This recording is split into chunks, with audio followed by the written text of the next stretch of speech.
is a short story entitled Mafia Graveyard. And the only thing I need you to do is imagine I'm a man. I'm in a mafia graveyard. Not the vacant lot kind of graveyard where dismembered bodies are thrown, cemented over, and never found.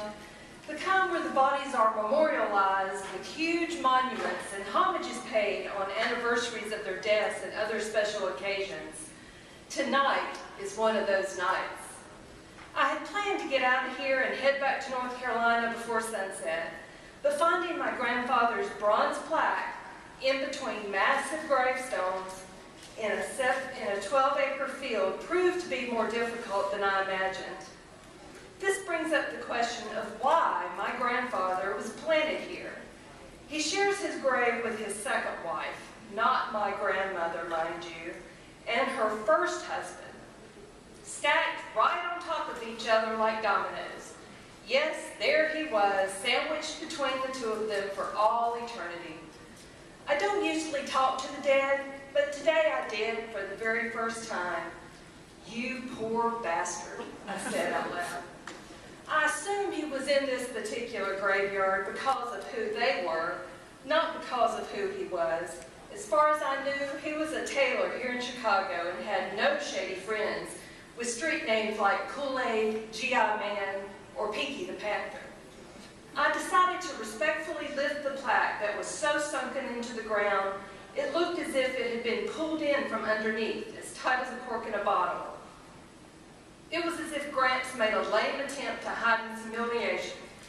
I wanted to give the man, whom I loved dearly when I was a boy, his last earthly rites to a marker, a small remembrance that he walked this earth. I think he was a good man, but I never saw him again after he married a woman my dad didn't approve of. We all just wrote him off as history. I heard Gramps made a few calls to the house and wrote a few times, but Dad never took the calls nor opened the letters. A mixed marriage is what Dad called it. Protestants weren't supposed to mix with Catholics. Dad always said he hoped his mom sat on their bedpost and haunted them for the rest of their married life. As I tried to gouge a space between the dry earth and the plaque with my pocket knife, a caravan of limos and one stretch Hummer made a slow procession to the top of the hill. I took a dive behind the closest high-rise headstone, dropped to the ground, and did a ghost crab walk toward the procession. I made sure to stay out of sight by stone hopping in zigzag fashion until I reached the top. As I sat on my knees and took in a deep, much-needed breath, I realized there was something very strange going on up there.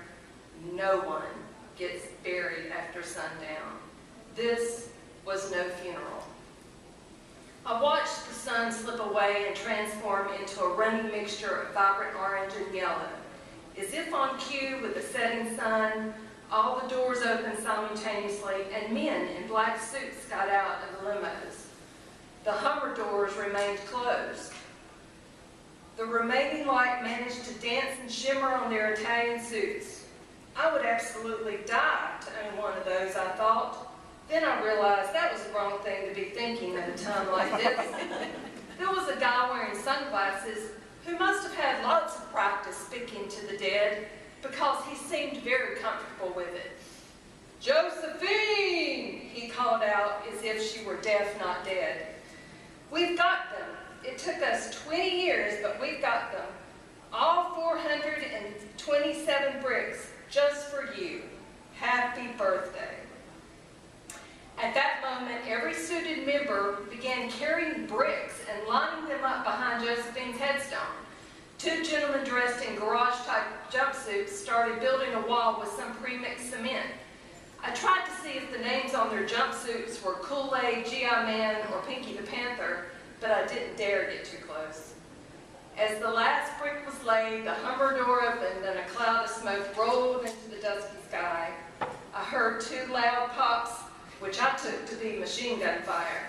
I morphed into a ball and pressed my back firmly into the cold monument I was hid behind and looked up into the concrete eyes of the angel that hovered above it.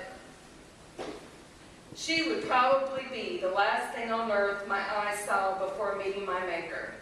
I waited for more gunfire or sounds of their pursuit. When none came, I released the hold I had on my knees and decided to look for the shooter, who must have emerged from the Hummer. I expected to see some Al Capone incarnate with his white silk suit, fedora, and a trench coat caked over his shoulders.